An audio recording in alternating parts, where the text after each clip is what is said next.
My goons. Yes, this is all fake. It's for a Halloween fit. But the thought of this video just came to mind. I was like, I gotta speak about this before I forget, and I'm reminded about it 2 months later. So if you weren't aware, there's a lot of drama going on with the fitness industry. He was talking about basically homeboy Mike Israelite. Crazy way to start the video. Basically, popular homie who flexes his PhD nonstop is kind of exposed for basically not knowing what he's talking about in the PhD. Which is funny because me and my homegirl, she actually is working on her PhD, and she looked at the video with me and she was like, damn, I couldn't be caught dead with half of these errors. So essentially, you're yapping a lot. I'm talking about the death of science-based lifting. The gayest, cringiest, and worst thing that has ever happened to lifting or working out calisthenics in general. And I made a video about this a few months ago where I was talking about how calisthenics shits on science-based lifting.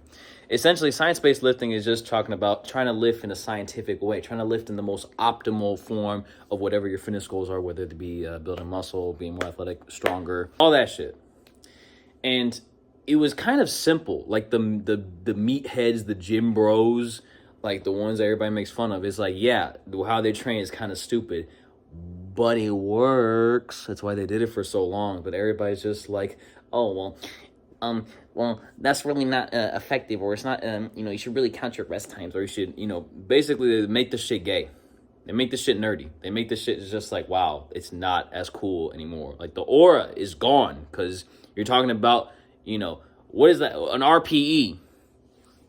Gay. Just lift the weight until it hurts and then keep lifting it. Like, it don't need to be this more complicated.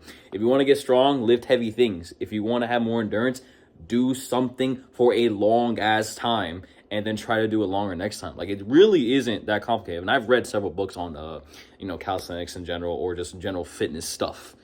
Some books, I also made another video doing hella good on views. So that's also a great book if you want to be a nerd about it. But when I'm talking about the death of science-based lifting, it's kind of peeling back the layers, the mask that everyone has put, that where they try to appear as someone who knows more than what they're actually talking about. I personally believe someone who is going to teach me something should have experience in that field.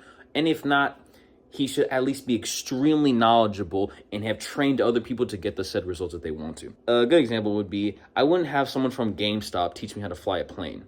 I wouldn't have a non-welder teach me how to weld just because he's watched a few YouTube videos or went to school for welding. There's a big difference when, it's a thing that I've learned in the field of welding and construction field, where it's just like the CWI, which is a certified welding inspector, versus the welder. There's always a little bit of a clash because the CWI, you don't necessarily need to have welding experience, which kind of kills it whenever they have this unrealistic expectation of how a system works, or how its settings work, or how real life field conditions actually are. It's never perfect. It's not going to be this and that. So when a CWI comes in and tells you how to do something when they haven't done it themselves, what I'm referring to is Mike Israel. He tried to go to a bodybuilding show to demonstrate that he is very knowledgeable and he is aware. He knows how to win. He's like, hey, our program works. So follow us. I'm going to show you because I'm going to win this show. He lost, failed miserably. And after that, kind of went into a spiral because he was constantly trying to flex his PhD on how he knows more than everybody else. But the guy who's an idiot, Greg Doucette, the guy who just doesn't know as much, doesn't have a PhD, he's not a doctor. He won several shows. And, so that's where, it kind of just spiraled out. Then he got waist surgery, and then he says he's going to have even more surgery, which I think, hold on, sir, if you need surgery to win the bodybuilding show, that's cheating. Bullshit. So that's another thing. So all of that yap, just to get to the point of just science-based lifting is slowly being revealed as kind of like a sham. The light is hitting now. Oh my God. The sham that is overcomplicating it, making it sound not as cool, or making it sound more scientific than what it actually is.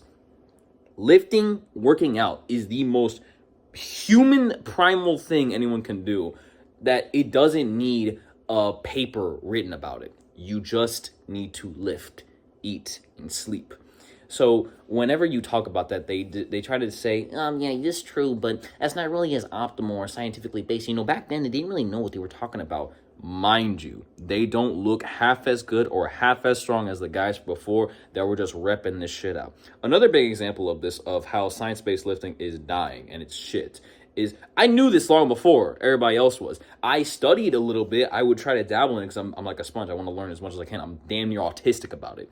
But I knew back in the day, it was only like 7 years ago, okay, when I started calisthenics, there would be never a discussion about RPE. There would never be a discussion about reps in the tank, of proper rest intervals, or, you know, even something as goes as far as like super extreme diets or shit like that. It's like, yeah, diets existed, you know, workout programs existed, but it wasn't as much as like a freaking knee on the neck of just like, hey, do the scientific living program that's optimized for your goals.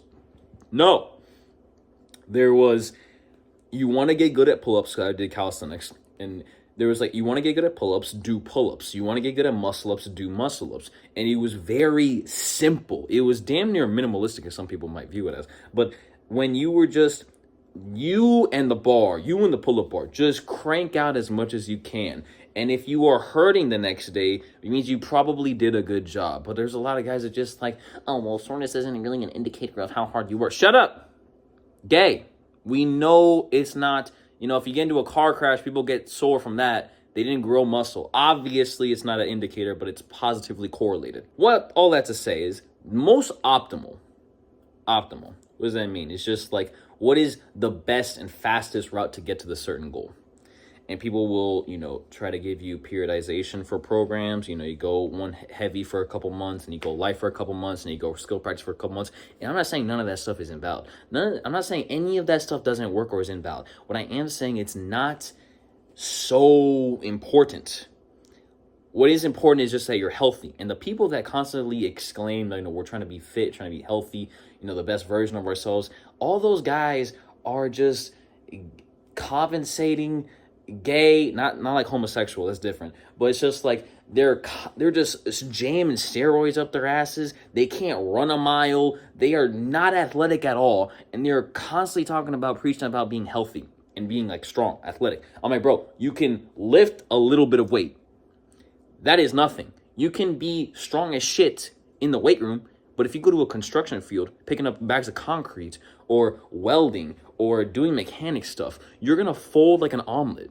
No, like, gym bro survives more than a couple hours in a 12-hour shift of concrete work, or any blue-collar stuff in general.